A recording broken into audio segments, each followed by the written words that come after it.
SOMPA premono enyato endpoint dumienu kase bokutu eno ene yade behwe waboboa no say bam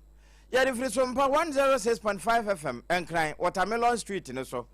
ene yade bra live e 93.1 ehwada braka e asantimamu SOMPA TV no so babia SOMPA 93.1 wo no ya 21st clinic tua ho no e ho ape ne yedie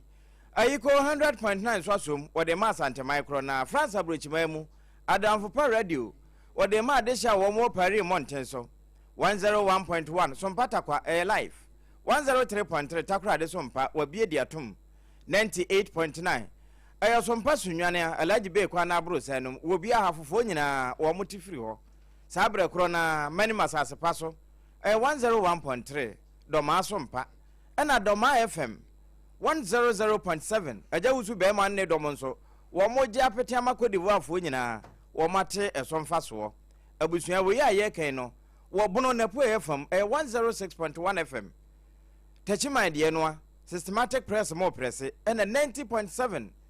eno ya SOMPA nkransa ni nyina achi no kingdom wo fabi wo mankasim 106.1 FM ena YouTube no so no wonsa be kan ya SOMPA FM live www.sompaonline.com yero atabo ati achechira kwato wonse kan kase bi kana sheben radio wo fabi e wo kanehye mountain so sada ena droma SOMPA no kan stay biatum e droma nkese oti region teacher Johnson ne dom wo monso afa e wo decoder no so sa na poloman so nkwanta wo biedi atum poncho e wonchi traditional cancer no opposite pe enen sama ye de ba no the endpoint homeopathic clinic aso yasene na ye de kasa na de kasa ye bone bre wonti kasa na kire mineral water wono nso wa me aboju nsuo no ebre da ye kasa ye bone so enti time herbal mixture wono nso Dr. Tafri Jadro no malaria do tatahwe no wakan ye ho awiensem no de soso no abeti bi ne se Ghana Immigration Service womo akokyere Nigeria de hye beye aduokron ne akire ya enko wiase nipa bi akodin sensememu e wo mo nsa no nso no empenifo age wo mu Arehosem bi asi e wo subiriso na subiriso no e wo ase no atekuro ni bedwanem e wo mfimfini mantam wo mo kyerem se garamsa mena bi adwiri na de ba no abusuani enyan Civil and Local Government Staff Association of Ghana close agafo wo mo atuate a wo mate asante mantemu yase wo manka agya woje won krata akwaje wakatua wo mo nyina akodi nsenseme Ghana Education Service GS ejumekuo no wo mo de nkrata tententen abase wo mo atete sa kyerɛkyerɛfo bi atetete ekuro nkumankuma hodoɔ bi a wo mo ne nsɛmkyerɛfo di nkomo na ekeka ensɛm ahodoɔ bi egu wo mo asom wo mo de nkrata aba e de afasa nsɛm no ho na Ghana Education Service wanu a ye posti wo mo foforo ko a ye ntua wo mo ka wo mo su kire mu se wo mo ye san kombeti ntesu kokko e de a kire panifo busumi ya ne de toso edu e bako wo mo si bibinti wo mo atwe asensan ene PTA fo nso na e ka kire aposifo se de wo mo de tu asuafo bi so Agri Memorial Senior High School ho no wo mo matwe wano nsan Tema Oil Refinery wo mo de panifo de atu dwa se ensese sunku egu akwan mu se de beya crude oil mankasa on betimi supply bie e de ama wo mo netimi aboa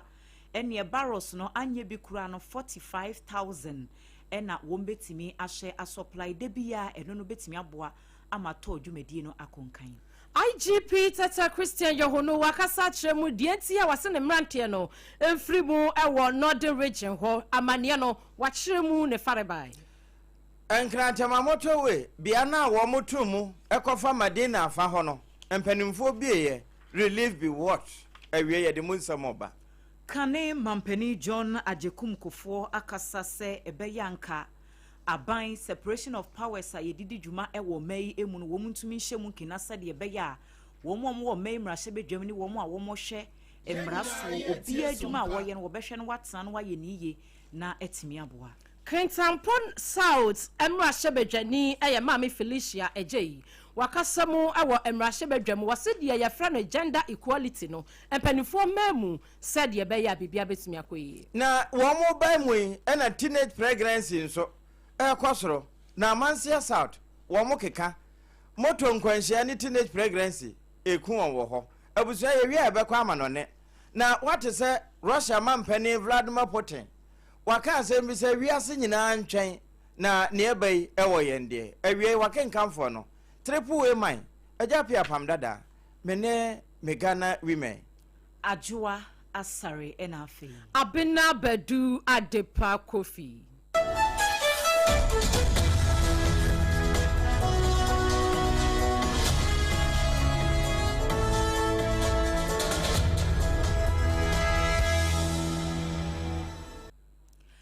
Ebusia afeyenje brekasiebono enchiremu ankasa enie Ghana Immigration Service GIS ejumekuo no womo achire Nigeria dehye eduokron miensa 93 ya emu eduokron baako eye mema ene emu mienu so eye ma se entansa ye de abomo ene se internet so kro no bofro de bi eno ena womo ye ena afen so dodo no ho no ma womo efiri womo kro ma ba Ghana ha no ma emra ema womo kwan se wom betena o memu no womo di sa adwuma na womo edi no na womo kyerem se we intelligence en womo nsa so so tu ho na mo a Deputy Superintendent of Immigration DSI Newman Ekufu wono ena one ne mrantie edi dom no animu a womutu saa anamo no na ye kyeremu se efie ahodo be makomaku ensia ene womukopie mu ewo Death Track Estate honom womuko wie ye no womuko hunu se adehye be ye duoson miensa bi wo honom asankrofo nyina no Nigeria dehye yaje wo maboso wo fie ho ankrutudwuma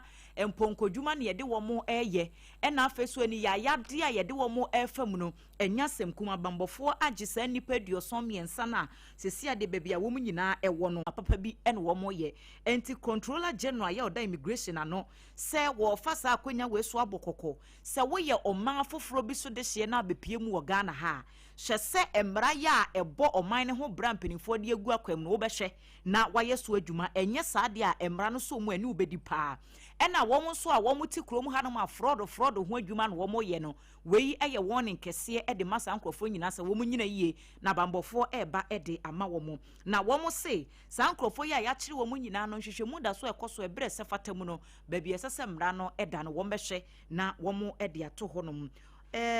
ye maame mod anima kwenu wono na ye Deputy Commissioner of Immigration ya wosan eye panyinipa woda mansan enkita hodi ano ema Ghana Immigration Service wono ena na nsahye sankrata yi ase Ebusia ya to akasia yi so akwakopie mo ewo mfimfini ematamu na mfimfini matamu no ye ko ase north cross ni bedwade mu ekuro bia ne di sobiri so wanu mu kire mu se garamse amena adwiri aguade hye be se enai so enam so ema emu ba akode wanu mu di wo mkodu ayasabia no na wati nananom ensiedo na empanimfo ebo abande no eno nam krata yi so adimu kire mu aba wanum etre mu se wamunya nantiye se adehye ni bi etu afomagudi akwambone so di afrani garamse no na ebra panifo ekasa no wamu kire mu se sa so bi su ho no eni kuro ba ko no no edi eniankraja a ni nyina ewo ascent north empatam ho ehwo ne de garamse ni de wamu dipa emansase ne kura timi su few wudu wan mo se left and right wamu tutu nsase ni bia sensuo ene sase wo mpatam ho na ebra amena ne dwiri gu sa na wanu mu kire mu se wamu ka mu ya na wamu ntimi yi wamu no wamu ye nipa nan enkakrakra no wamu ntimi eyi nan ni nyina nanso fofia nto ata no adwade abambra wamu do wamu kodu mu ewo St Francis Xavier Hospital ya no ewo asinfosu no na baako de wati na nadam sedo miesa ka wanu mu kire mu se apanifo guso a ya hwa wanum se wo ho ebeto wonom ase North District Police Command COP Abraham Akwei wono ena de kratai eba ya wo mo echechensemu na wase sabusumi ya ye wo mu ya ne da na etoso nnum ena wo mu nya nente ese empotam ho awrehusem antisei esi na bra post adwuma kwonu kopiem ho no de wose wo mu ye bia wonum nso kirem se wonum aye na so wonbekwaso ne panifo adi nkomo emrante kwa no wo mu sasase aban wo mu ntehwe efomagudi akwambone so wo mu betu a na ne de besi a kire no wo mu akasa edakana na bibia tumi akomso e wo mpotam ho no mu a kratai wo mu ede aba ena wie SOMPA kase ya dani akiri ede ama warehusem emo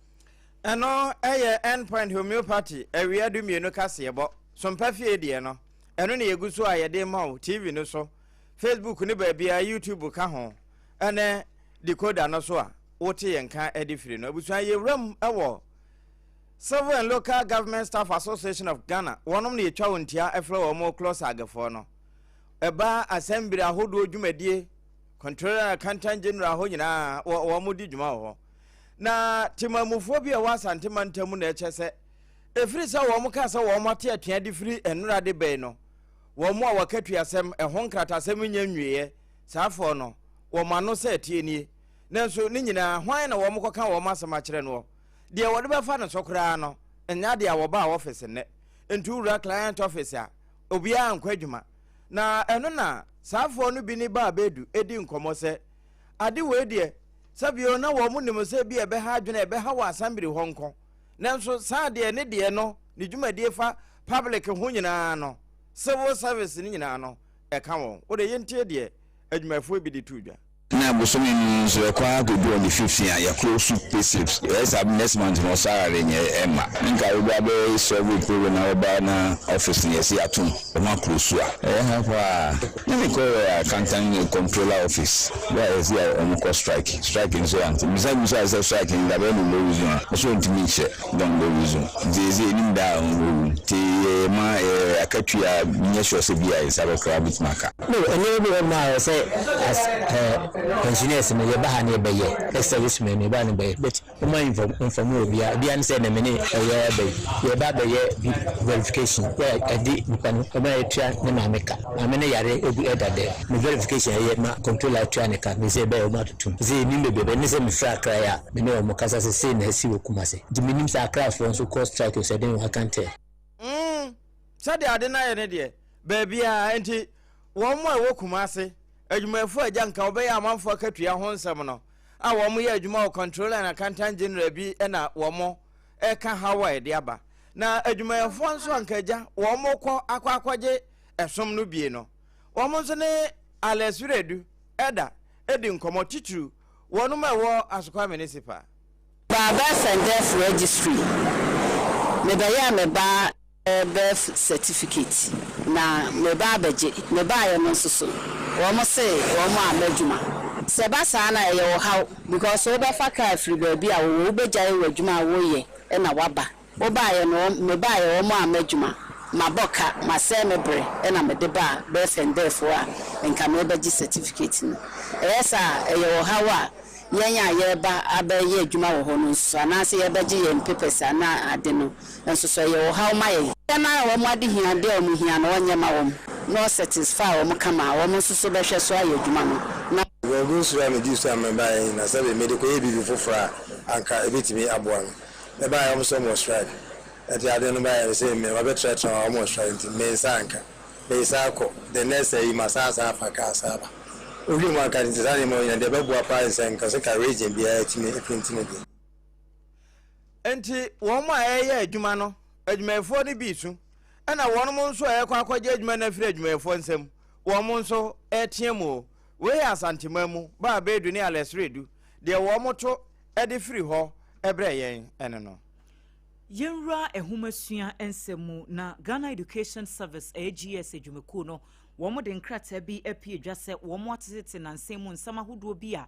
enenam nenam de obo enyumamu ene abefo nkrato bia hodo social media radio so ne yeka bi TV so na ebinam ho ne nyina nafa akyerɛkyerɛfo bi a ebinum ate wo mo ho de free official groups a wo mo ewom se bi a nat ana se bi a nagrata na CCT wo man kasa nam ene wo nyansantwuro ni bi eja ene obetimi aka na asama kyerɛ na no akogina bonten nipa mienu miensa bi no om de kogina bobo wo nsa ni a grant wo interview no maka nsem poto de afa GS4 and of education ministry na mo a wo mutu abepemene wo munya hunuye na wo mo se wo mo ya we se dodo no awo consent se ebinum kra wo makatua akam be ye bosome de wo ho ni se na no pei na ye ka ho asem no se wo mo sika akamu a aban ne nyantua ye ebi wo ho no so a wo mo pins ne kra na emaaye ehun nsem bebre nanso wo ma bo akyerɛkyerɛfo no amane se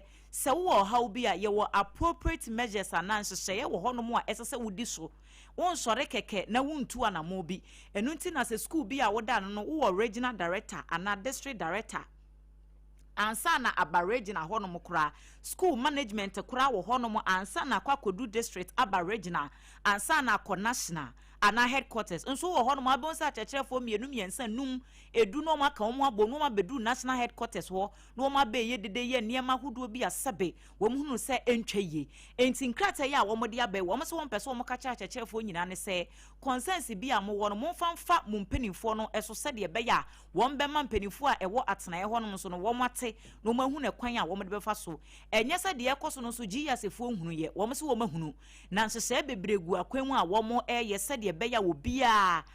issues na aba no won bepe eho pomasibre enti won be sresa adaworoma ne ye ya wo mu ne se achechefo no wo mo ye sa de na working hours school time wa esese wo mo ko gina school dem no wo mo kire nkoda na ade no sa bre no wo mo de ba headquarters wo de bad be ne nam mountain se wo mo grant interviews se aban e de wo mo ka ana bibi ete santi no wo ma direct mensina hodo aka ntrefo ne se wo school bi mu na se wo hu se kirekire ni bi wa bra eye school working hours yes asa wo kira de no ogina bonten ye video anase woni nsantro ni bi kasake kan niema bi ensem fata ubetimi amaki nipa no se saada no wa ma school wo ye absent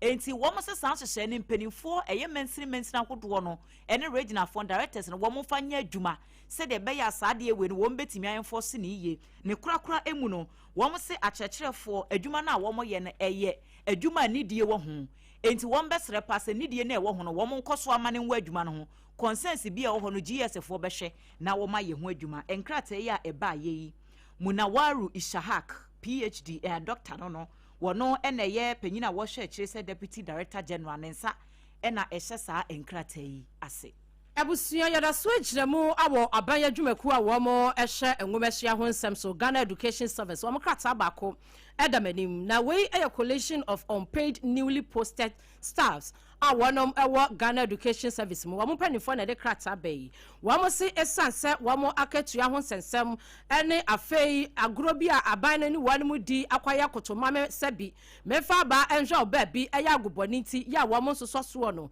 wo mo ye wo mo adwense ka wo mbete akia no wo matintesu kwakwa de akire panifo no wo mo se nko benem bosumi ya yewo mu March 11th ena ka wadom eye se nko mbete se akia nti nka ya nyakopon ya adom akina na wo mo se wo mo atwea sensen kakra esanse wanum kire mu se Ghana Education Service wo mo code of conduct bia e wo se wanum hye ede ni nyina agu akwamu yie afei empanimfo a wo mo ka bie wom e ba no administrative side no afei wo mo asabi wo mo ewo management no ehso no wo mo wo board ne so no wo mo gigi wo mo nyina adwenkire wie ansa na se wo mo wie na amfon a wamo atumi atintesu kwakọ nti wamo ka kire wonum enkofo nyina sei enkanyankopon ya adum akina ana coalition of unpaid newly posted staffs a wonum wagi yesadwumako no wamo bayo mo demonstration no wamo atwa sensan kakra na bripam wamo adi date foforo beba na wamo sei wamo ya sapon nyina nti a wompese wamo ya demonstration yi ema panimfo se ehunso wamo ani abre ene sei wamo akatua eho ensensem wobi ho no aye posting foforo kra na ya hyeda atua kwata bi dia ma no dia kakam entini non payment of salary arrears eno no obaye ho demonstration afa wamo asabia wase yema wamo staff identification numbers na yetimi tua wamo ka no ebi mu ho mo aye ma wamo sa identification numbers ni bi entini wamo akatua na kra de makra ebiewu wanum kire mu sei ekwanya ye fa so fa adehia adwumam awa GES adwumako ni mu obi ho no a sadie ni date ye de ma na ni so won resume adwuma na kra no enhyada enkoyie enti abnormalities bi ekwaso ewo kwanya ye fa so ema wanum resume wo mo duty no emu ni nyina eka ho bi no mpese wo mo ye eye kire yi ebie wo mo kire mu se errors bi ewo management unit ne so afa no eba wo mo ranks ahodo na GES wo mo so ranks so enti na abekọ say we your headmaster we assistant headmaster we headmistress and the keka ho eno so wo mo kire mu se eniema bi nkoyie ewom ene point bi eno so eka ho na afa so wo mo kire mu se achechefo ni bi ho no ya posti wo mo susu yampa enso wo mo din ayira ewo nkrata ya dia validation no eso eno so wo mo baka kire mpanifo na agya wona mo ahwe aye ne ye dia ma wo mo se wo se wo mo ya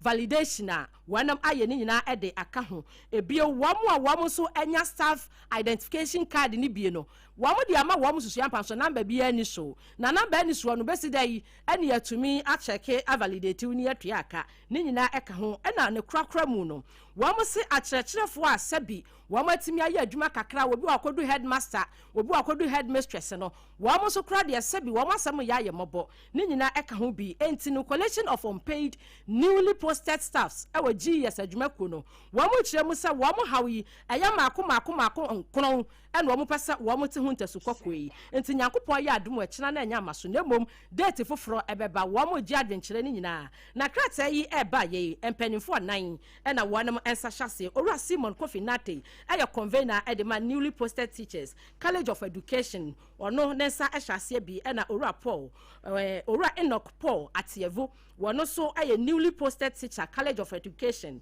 wo mo free university side no so aya Daniel Anoche wono so sa hyase bi e na Eugene Zurianu wono so ehya ase bi a enipa 9 wo mo ekabo mu e ma wo mo do mo kratai epie monten na we enwuma sua na mu ne yegina na mom wo ma won sasha sa kratai ya se de eyekuo Parent Teachers Association PTA won ma ejina awofo akyekefo na afasuafo no wo mo ntem e wo sukuu bia mu na we ye wo ma wo AM Zion Senior High School mekire Agri Memorial Senior High School for PTA na ekasai wo mo se ogefo da na etoso adunu nan post sadom no wo ma ewo mfimfini afa ho no wo mo ye statement de babonte se ntako na ekoso no adisa da ni akoda bi resford usu ansa Agri Memorial for no bi etugu no so ebrim no ewie wo mo je ne ho ne ma nyina ne ne ma de wo mo chorotoro bi pa wo mo nkrata mo friend statement na PTA for say wo mo so hwehwemu a wo mo yoye ene se wo ma me atuofo a ye nso ye ma me atu yemfo wo mo hwehwemu no wo mo hu se ne nyina ebosire muka enti wo mo ka kire police for ne se wo matwe ano ensensen PTA for asem ne. Parents Teachers Association of Agri Memorial SHS has taken notice of the one-sided police report which sought to incriminate our dear children concerning a riot that ensued between students of various senior high school which took place on the 24th February 2026 during inter-school sporting activities. We found the alacrity to which the police station at Kotokraba publishing the full names of juvenile suspects as very heartbreaking and utterly unfortunate. Upon our further and thorough engagement with the stakeholders in the school, it is clear that our students were rather the victims, not suspects. Oh, na chese wo mo kura asuafo na ne ye biri wo mo na mo nya wo mo ene kodi nsemone no PTA fo a ewo Agri Memorial Senior High School wo mo na ekase ye kai wo se SOMPA 106.5 FM akra so eni premtobre kase bo na wasungusu a wutie na wani nsugusu a wo hwe ewo SOMPA TV so no ye toa ensem no so Tama Oil Refinery to adwumako no se wo mo boabo wo mo se de be ya wo mo adwuma ya wo mo ye production wo mbetimi apagye mu amano akosoro ne nyina e kan hyehya ahodo se de be ya e free se adwumako yi esan e hyase se wo mo e baba be ye adwuma no emi se bosome miensa entamnie se wo mo san ba back ya wo mo resume operations na tofo e kire mu se kane no na eye fango e dandani wo mutimi eye ho adwuma be ye 28,000 barrels. Na sa 28,000 barrels no eno ye per stream dakro bia. Sesi a one person wo mo ya no mu pagye mu ekosi 45,000 barrels per stream dakro. Na eno enho adwuma na empenifo kyese engineers a wo mo enim adwuma ene management atena se toato adwene se de be ya sa anamo we no wo metimi atu ama eso abanfaso. Corporate Affairs Officer ya odi ne dwuma Tama Oil Refinery eye Ura Godwin Mahama Ayaba Wadensem Chofo Kasai. We went to Ashanti and Ediaso and all the rest. And over there, it was marvelous. When I was withdrawing you, it was a problem. Why did I withdraw you people from there? Then you are not from one place. When you say a special team, it doesn't become a permanent team. You go somewhere, you perform for duties with the rest for the local police to do, and then you move on to another place. Penyine ya yetine ni sesiye eye Corporate Affairs Officer ya oda to ano Ora Godwin Mahama Ayaba. Penya wakasai eye posi mu rempem ese edu Tata Christian Yohono IGP enono na wakasa chemu wasi dia ekwaso awomantifedo emantamunti adehia wadu wo mkopie mu ha wo mu nyina free post adwumekwa na wo mkwakwa boa ama sede opinimu chemu se enubone etu atese wo mpatam ho no won matimi asoso na bibia akoyie ebiomentime ho ase asisi ewatamale northern region no wo mo atumi aboa na wo chemu se ebra wo mo de sa police wo mo black maria yi wamo aka muntumunu yi ana no wamo chi asemasi di shemu ya ebi mu se prison care ya wamo de na mo ebi kopie mu e wo mentifedo na sede emabunu ni bi ewo ho a wamo ye ya ka ye ja wamo akopo omo pese wamo bu eye post adwumakuo ni ti eno na nam so ama IGP afre won mu nyina se ne enya nto enya ntua ya ne yesemo nko enko boa de hye se na bekoso de amonsan mra we went to Ashanti South and ADWA and all the rest, and over there it was marvelous. When I was withdrawing you, it was a problem. Why did I withdraw you people from there? Then you are not for one place. When you say a special team, it doesn't become a permanent team. You go somewhere, you perform for duties, the rest for the local police to do, and then you move on to another place. Openi okasa ye Inspector General of Police IGP Tata Christian Yohono enti ni wacheche mu emrati a wamkwaye posi adwumakuo ni mu no tamale atifi ado emantamu wamkwaye no de ekwaye ankwaye enti wamu yankofo ma nkofo kununum nkofo papanom wamu sanso mapie mu wankran ha na afei wamu nhwehwe de wombetumi aya ebetumi aboa de hye wafam hu ansa no masan akobio shanonso se ene obenim de eto sudu kase no an ye refri so mpafi enam TV no so ene ba bia wote ye nkafiri no na ye ko tema motorway no so eho ena kama ye setempon kase ye pa ekokosim titru wono ma efiri ho abekwa kosi madina ne adenta na saa kwan yi so enam sadodo na ne fa so ne se wo motumu a na wo mo ye nsiesie titru ne ntremu a wo mo trete se de be na bia bi te se tetekwashi interchange nom eho no won betimi aye na kai etimi edi akone abaye nenu na resident engineer chief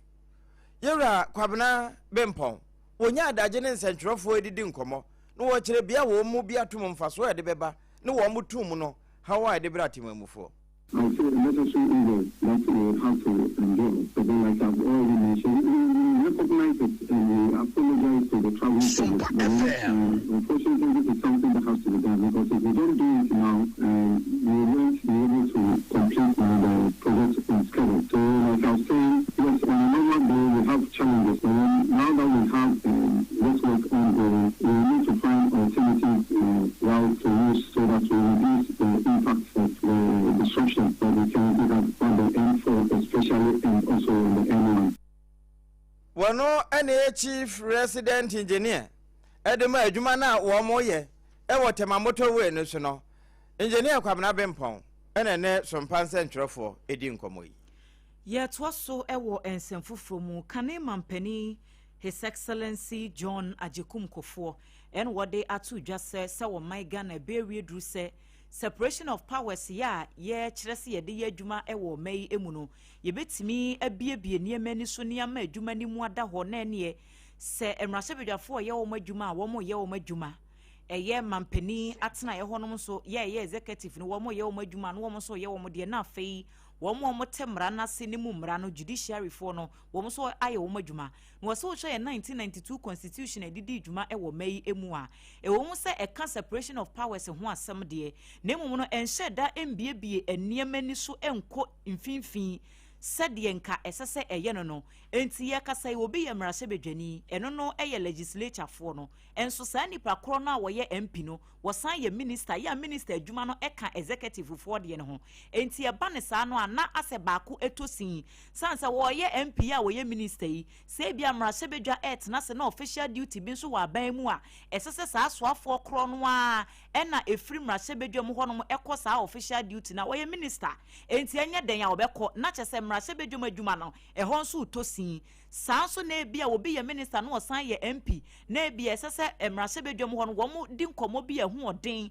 na saa bre kro no so esese minister ekokodi ma bi wo ba bia wontimi nko esan se wo ye mienu no nyina enti saa de no eyade bi ha dwene wo se ebre wiedru se ye be kyerɛkyerɛ saa separation of powers ni mu ye na timi aboa san se eno nam so ma oman no so se bebre no a etosina sesi ade ye nhunu na emum dachi. I've said I want straight separation. Many legislature should be the people's representatives should be there to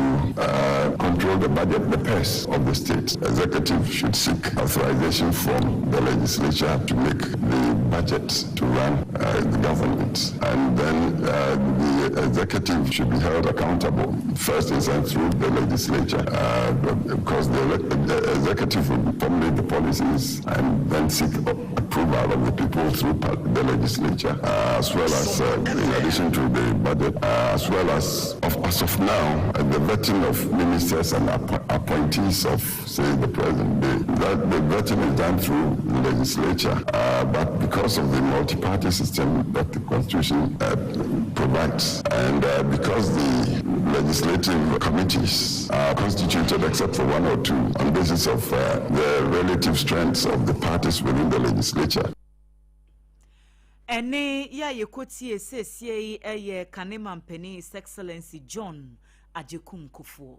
Yenya tiesimu ewo amanyosemu die yewuremu ewo mrahye bedwam. Na wo mrahye bedwam wo ba wono wupiemu ewo Kentampo South wa wo ye wo mrahye bedwani eye Mame Felicia Ejei wakasa ewo simpie ni apaso ewo abra wajinemu ewo mrahye bedwam no ase ewo simpanimfo ahye na bill ya wonom efra no affirmative action bill ya no no betimi afra ne gender equality wo kiremu se act 2024 afei wodua wo kiremu se upiemu wo mrahye bedwam wo mode fra pa ma wo mote ase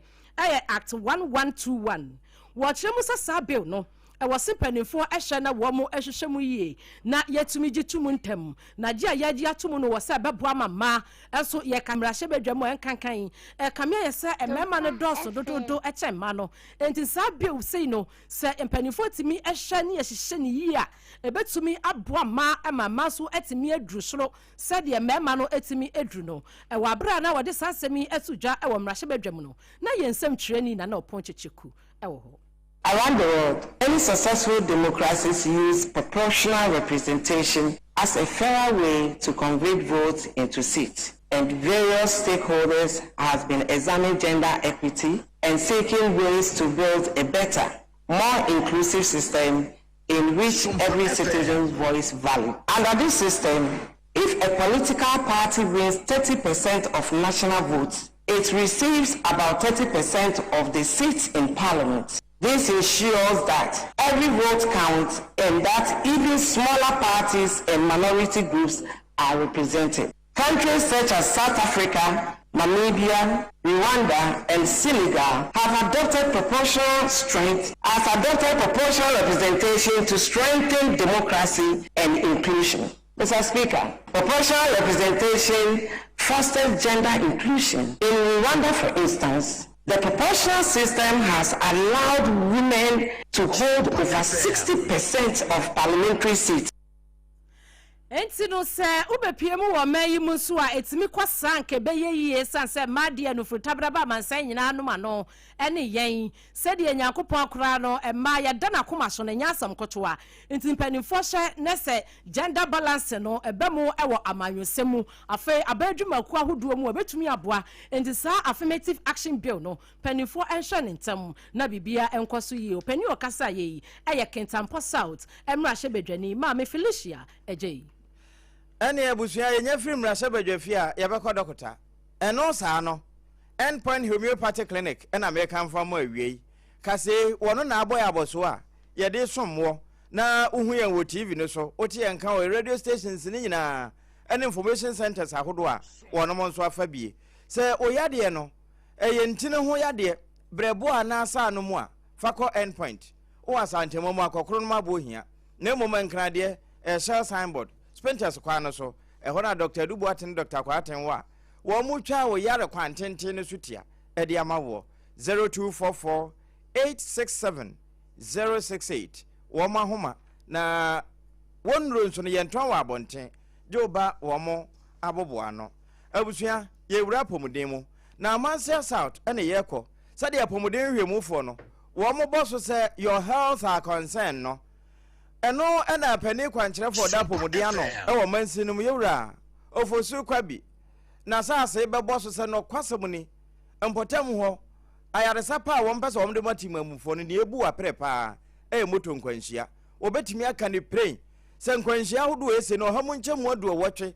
moto na deba ya ni nyina ya deba emergency begu wo maboboa no afa ba ko bi nso atwetwe aso mpere wanyensen eno nso wo mo kenkan a ahanso adu no nwotwe na de yentie de ye ne concern ya wo boss kire yensen twrofo how do say accidents cause for power in district true motor accidents na 2024 we see abushun kwano na inu hamutimu edusia 80% motor accident last year ya because 80% ko motor no galamisi no waka motor na kwani pa last 2 years sa omma motor de 5 last year 8 think it's economy so employee saying intelligence and a cost last 3 years in 2019 last year a cost 728 until Sunday we say Libya a hundred to be the straight to phone say to pa some police and our phone in the court or emano we say I galam say area there and so no say to you need a quiet man we go our school now and man is any out ye ayewura ofori kwabi ofosu we kwankyerefo a wo hwa apomuden senso e wa amanse anafo abato mpesua no so ewie wodna de sreto abanim se apomuden pa wo mo hwa amatemamufo no wo mo esom woni ba bi ode wontiri beto pa so ko ba ofo ra amfa adintra one had that body kwansin kumase ni pa no ba na that body say kumase sa ene na me betra ha den o na ko sa no o ba the best say asem tu mo mo ni e den ra for den kasamaye na e hadin pa eno eye pani kwankyerefo a woda apomuden ano ewo amanse asat abato mpesua no so yewura ofori kwabi na sase enene sompa kase ebonkomoyi Yedaswa ejina asante mantem honom na penyina wakasa ema prison service Chief Superintendent Richard Bukari wone yamani boni na najeman opambu edi nkomo enu wochire mu se hadwene pa se oba ye neduafi ahodo no a ememma nketira nwamfo ya wo mati sisi wo mati eso bema wo betimi asi abonten akwakoye adwuma behwe na wodada bampunu achi wo se saade na yade bia hadwene ye pa na wo se nanse mo hwe number se ba etise Kumasi Central Prisons nko akora inmate no enipa beye apem eni ahensia 1600 ni achire wo mu nyina eye mema wo hwe ema ewo mu a eye kakra bi eno kra kire wo se enu ntina nanse mu aware hu asem kra akwakoye den bebre no ede ama ema bi sanse dodo na wo mu kunum da naduafie ho enti wone namwa wo be pra wonya bi ukunu da prison ho na wo se oman ne daache ena yedi edi agro no nti nima bi etese na sese yehye ne yeka ho asemade biara onim se ebetimi de wakwa akoda prison no enuro bone krono ne sa ne manema no ebra so se yetwe ho efri sa ne omane ho. I work for the nation because I say oman na oman need action na said 1,600 and something. Kumasi Central and Kwano. There were only one female president. Female president, no common shed and 30 papa. Now 1,000 Kumasi Central. Among from my, Manshia my, Obuasi my, Ahinsan my. Okay, there may be baby in I remember. When Tian Francis says, home for 100, every 1,006. That can cover 2,000. And something. So fine boys, so intelligent guys. It's man who I want you, you know, Kunumo worry, you know, Kunumo worry, you Kunumo sooner. Oh, no. Ene ya wuti sesiye eye Chief Superintendent Richard Bukari wono ena akwa sante mantemu a wakasa ema prison service no na enu achi abrantie baako ya wono no eye inmate ono yese 27 years ni ese wada na duafie ho wada ho achepa wono so etu maburu no efo se etoda ebu ono anya wankasa akora na ukoye eboni no na emu madamfo bia wode wo ho ekobo no ene wode ni san abesan wo sanse enyu obi a wada na duafie ene ye eboni ebi esan bi ena abefa nipa ne ho enti wo ho no mo anu wetutu wanamu yi nipa ewa ha no obi a na ye boni obi ho no ma wa hu na sam kante ena wa obi ho no ma wo nye obi a support no bra wa nya sam na tina wa bebre so ni hu hwe ne mo obi a me no ko tira court a ye bua no conference na onuma sam no hwe o serve by 25 years yenyina ye tie sompa enti inmate baako no Kumasi Central Prisons ena wode na no din nsem atu dwa no we nyina yamane boni nana ageman opambo ene de bae Asante mansamu Kumasi yada so ayegina woni ensem training ba wa beidu atonsem bi asom yen ni nyina ene se ema wo mu di dwa e wo pankro no edwa kasie nim wonu mu kiremu se pankro no e wo tafo mensini nim e wo asante mantamu ema ne se bibi ha wo mo pa e wo mu dwanem wo so mo kan ya ho nsem onya kora enti no efiri no onum anwumre kwa kwasi eye no onum anopa de esum se kabisi ena eku wonam enam so ama eye akromfo atachi amwa bra wi dwere wan mo tete wo mo wo kata onwema so anu beba no ti do no mo de kɔ wan mo kiremu se wo mo srada empanifo ma bambo no ehia wo mo ewo eye pankro no edwanem wo mo nsam eni Wahan from the Bambona Wahan, so watching na Wahan. Na friends, street lights and so one the baby Bomana and so and Susa. Tia Hawa, Wahan. And a proper answer, and I come Masama in Yabisa. Now say a Ganoshu, you think what my plan, can you see some crank, and your Koran, and Kenya Bessie, and Yakorana, and Kawai, me and Sao should have come in. And Bamba was on the Viana, was my somebody who are like a crab, who are Babu say, I don't say me, because of family man. Apart from it, you won't give us a person on side. Emani bia womu di ja ewa pankro no edwakese ni mu asante mansamu womo eya asaponsem eno no eno achi na ba wa bedu se ochechofo pani a wono atwehwero edema edwadifo yi eye owura 7 Kenya akon wono so esomu sen sei eno chiremu no kure ebe ye challenges ba kumyenu bi na efa kese no ejina eye ejai ye bambo hunsem enezi edwa no so nso bambo fo a ye bena mo de ye abodwa no ba na wo fam na obeba we se ye buma pata obeba we se nyama ayira nti na nso ma nana hema na ejai committee ewum no ye tu ho na mo bebre dwafo no nso bo bi ma yetimi efa watima fo no bi na nso still so nti yakọ municipal ene makodi nsawoso pa Openi okasa yeyi eye owura 7 Kenya akon wono ena churchre edema edwadifo a wanu butu asante mantamu pankro no edwa kese enem enti nsem treni ba wa bedu wono ena tonkrefra asante mantam so wona de ba ye enti panifo hye na eye security ho nsensem no yempa bi ma wo mo omo lighting system so yenye ni ye ema wo mo na no anu wo ye edidie ene tafo pankro ne ya santemamu ye nante ho a ne ye mu bomu amfefo mu ho nkofo ayija mfateke edwoso nie na edwoso senior high school ya technical ka ho headmistress ene se wankasa ti ho aye yiwa yibone sukuu no ba setena mfinsi aduasa no mu ni wo mo hye ho fa na eno no wode beto se no kwasem ni wo mo bre e ba se ba bia wode wontiri beto dormitory ba bia ombebodwa assembly hall ya nsu eto a enka won ena afa ba bia chechefo na nkasa kura beda staff houses ene nkonwa wo mbetena so e won dadwene pa na Mami Grace Asumani ena wode dadwene eto Ebeneza Usu ansanim School had been 35 years, but how kakra Russia school for the past 35 years. You have standard dormitory beyond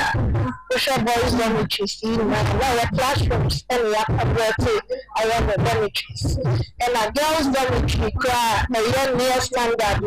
ground floor and I are completely. Eno headmistress a wada Joseph Senior High and Technical School ano Mami Grace Asumani na ewie na chairperson ya dwumadie no wotena ponti Mami Beatrice Afia Day ya wono ane Kofarba Peace and Love Hospital ene founder Edma Breast Care International ma men so di bi kan ho school ni here ni ma be ma call ma assembly hall ya be educate students for high school ni ya me bu ya ma ni ati it's no ya ni MC kasa was on ba be bibi we hope some baba be so that collegia ba in time the school started from 90 students na said me on 3000 it just said it's a set apayeni ko school ho existing coders nani ko na kwala na bi fi ha no onwu wo abofia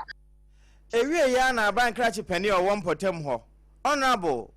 Jaren Asante ede beto so ache se wo mohia de ni nyina wajote wo de kwa akoma ban na ban so se de wawe ata so obema adesua pa todwa e wo man mu no eje so senior high and technical school wo mo de mo won tika o chanso won mo 4.2 billion Oriama school secondary to say parent no ya mi adom ama adisu municipal kwa school ma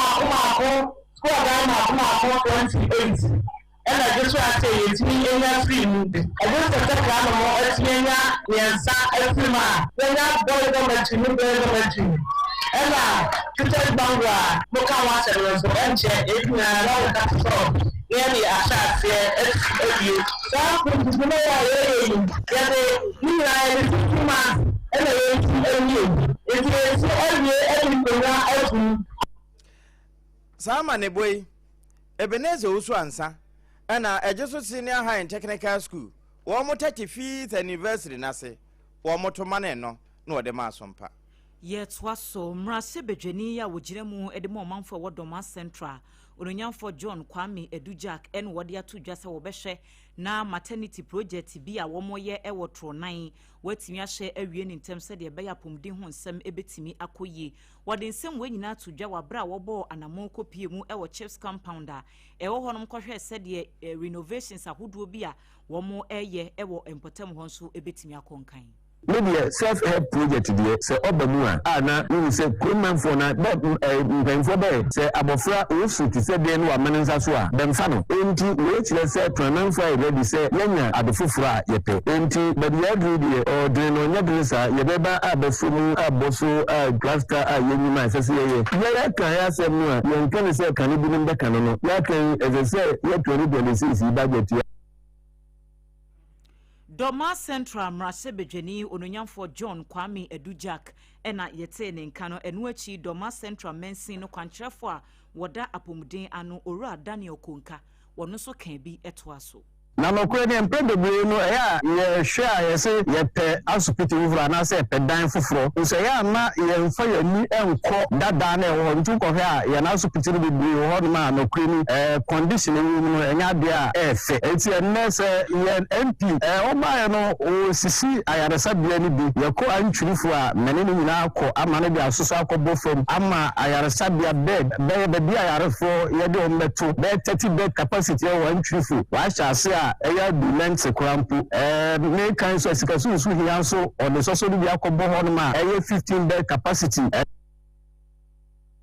Owura Daniel Konka wono ena okodoma Central Mensin no emu a woye kwankyerefo a wo hwe apomuden ensem so ne ene ekotie yamane boni kwaku mensa abrampa ene de wei ebai won semfofro mu no ewo nwumesua ensemu upie mu ewo eye etifido atoye ematamu amekre upper west region ho okura no ewo wa east empotam ho baako edi goripe wani mu kyeremu se suku ewo ho kindergarten no emofra ne trafom ena sebi wonam atwero esansa ye pese ye impa wan kwada no emo so nwumesua no etimi ekoye won potem ho no na wo hyemu a afi apema hankono aduo watwe ensia 1986 ena wonam AC suku ye renovation bi ankoso ama wo hye se de mofra ne bombom from atwero aye enwumamu ene de kaka ho ani anyan opani ono ye assembly member ya wo guripe ho eyo ononyamfo Mohammed Awa wona sompa kase akasa. We are in need of a KG block. So last time we went to the MP to also help us build a new block for our children. So it is Upon that, the MP is saying that we should go and wait. Maybe when the funds arrive, they will do the needful. So we went to Honorable GC to also help us. As you can see, the people are exposed. So we don't have food structures to contain these young ones. Assembly member small honorable Yawono was Madisha Wanum Ewa Gurike Gurupeno Ewa Wa East Ekrosini Bedjanim Ewa Atoye Etifido Emantamo Ununya for Mohammed Awa Wanone Kasa and Wachino Tibre Kasa Yawo Triasuku Nano Eye Ora Adam Inusa Wanoso say. If you get a KG block, learning and teaching will be very effective. When it's really allow them to go home. You can listen in the school. And we only allow them to go home. Openia wanoso kasa ye tibre kese mecha headmaster ya wotua Guripe kindergarten school no ano Ora Adams Inusa wono ene kasa ye ntimpani mfonko wonom amwa na mofra ya tete wom nwomasuemo ekwan so no wom suntimi sua de emeye panimpa dachi enkodai susa na wom susa nanso wom awofo hia time heba mister ene ne HH no se de wom si fojo fom no enye nika eba ne se aboafo nso mrem na awie kase no Dr. Tafri Jedro time heba mister no ekan ye ho malaria dro honam ya wadro wonu mato a wontimi ne di no adura me kamfo ma ene no na ema no de wo moto aguso pa HH no a ana maka se de ma pa bia mema monso munni ne fomfa esansa adepa wom ebisti meal no ente basa yade bia ntimi me wo time no TI 7669 ene wo ma homa no na mom se unyanya sa Mr. no ene de ye adunsu na ye capsule so a topa ye eno ye di nsuo na emene enso no nso menye kasa natural mineral water ende ye nsupa se ode kopa atiase wayiyo no ana adwabo no aso adam mu hompo o se fo kasa no a ya asempa ebeba bia no eto asafo mana koma so ente mekamfo mo bia wo freedom se wo momra meboa e woni dwumadi ase wo mo taifa Mark Hospital echipe 0206 469 430 ewie wo mo ne endpoint homeopathic clinic ana aka ye ho a ensempa no ye de towo na wo hwe bi o TV no so ye dan ye ho tiawa ye bape ye bekwa amanone no Vladimir Putin wo de won nim bia ma wiase nyina na asembe no kan wo de ye nkomra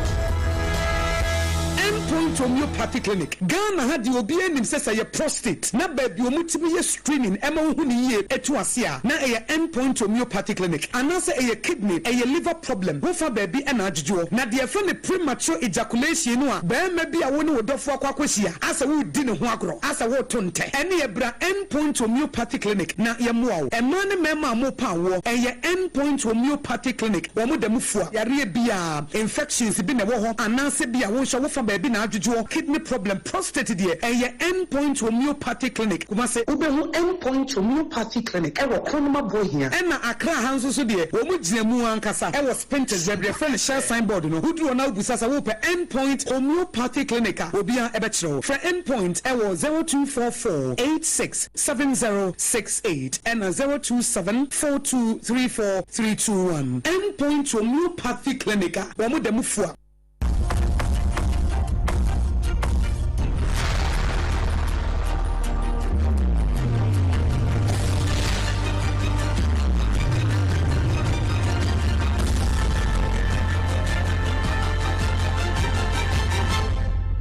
TV Emma Akatuapa. Emma Akatuapa pampa busan ye kwa kowie kase no wa amanone. Na Russia mampani Vladimir Putin ena waka asem bi kire se won de ne kokoba a wode ba no wo ka kire abrofo no a wo ma sha ase no wo ma sori Iran fo so no. Eda se bo a petrol bo no de e bekosoro na ekonso a wono Russia enya de wo behwe obi anim se ebi obi mmobo ntina wo hu wo mmobo sansa ne de esi ye no sade wo mo hweye no sade awiaye saa na ensonso ebeyo na saa kokoye a wode ma no wonde waka Washington ka ho saa na Western for no so wo mo hweye. First of all, Russia always has been and remains a reliable supplier of energy resources for all our partners, including, incidentally, And we will continue to work in exactly this mode with those of our partners who are themselves reliable counterparties with such partners, for example, as in Eastern Europe, as in Slovakia, as in Hungary. And also Niegina, na away, and Pan Homeopathy, do me no cassia bonwa, time have I, Mr. Adam so yasnibi, ya casa natural mineral water, wogugu ye minim, say ya make casa or home mawa, every some panknine, a fire kumase, takra de takwa, sunyane, nkransa, techimai, doma, any bear kingdom, mankasim kahono, yado AC, away, waken come for no, a triple a mine, a japia APAM DADAA, me Ghana and international women.